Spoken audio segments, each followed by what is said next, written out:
po, pakinggan po natin yung isinampang kaso ng akbayan laban kay Madam BP. Dito po sa balita ng Kapuso GMA. Tinawag na walang basihan at pawang pamumulitika ni Vice President Sara Duterte ang ikalawang impeachment complaint laban sa kanya. Ang sagot ng Akbayan Party List na nag-endorso sa impeachment complaint, puro palusot ang Vice President. Nakatutok si Darlene Cai.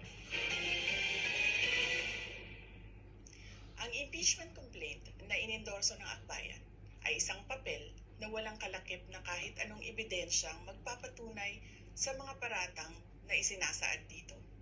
Hindi na ito bago.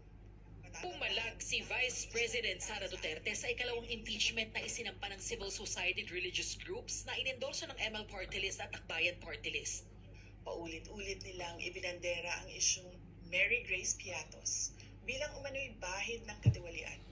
Kahit na sa kabila ng lahat ng investigasyon ay wala silang naipakitang kahit isang direktang paglabag sa paggamit ng confidential funds. Binanatan niya rin ang grupong Akbayan at si Senator Risa Hontiveros na dating naging kinatawa ng Akbayan Party List. Walang kredibilidad ang Akbayan upang mag-endorso o magsumite ng impeachment complaint. Ilang ulit ng hayagang ipinahayag ng kanilang pinuno ang kanyang intensyong tumakbo sa pagkapangulo. Isang malinaw na indikasyon ng pampulitikang motibo sa likod ng kanilang mga hakbang. Kayo nga yung mga namumulitika eh. Tanggang impeachment laban sa kanya.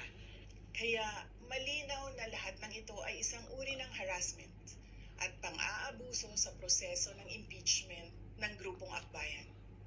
Hindi malinaw kung ano ang ipinaglalaban nila para sa kaayusan ng bayan.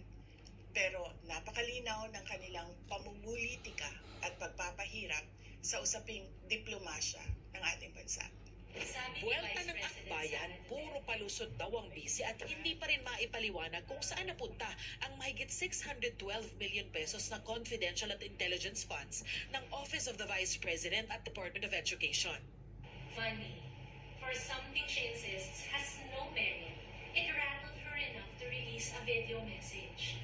Not to answer the serious charges, pero para atakihin ang Akbayan at ang aming senadora, si Risa Hontiveros. Tama na ang palusot, Madam Sara. Stop panicking and prepare to be impeached.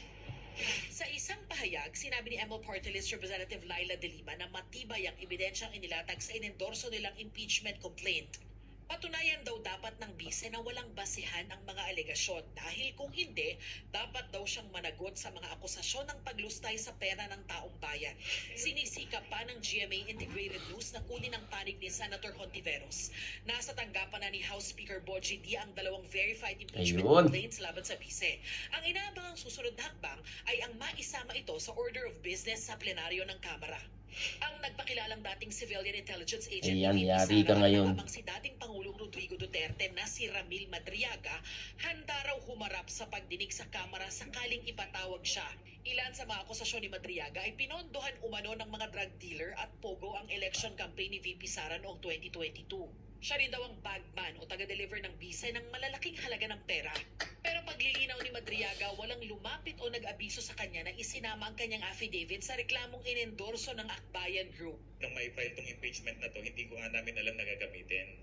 Sa news report ko lang nalaman na ginamit pala nila as one of the grounds.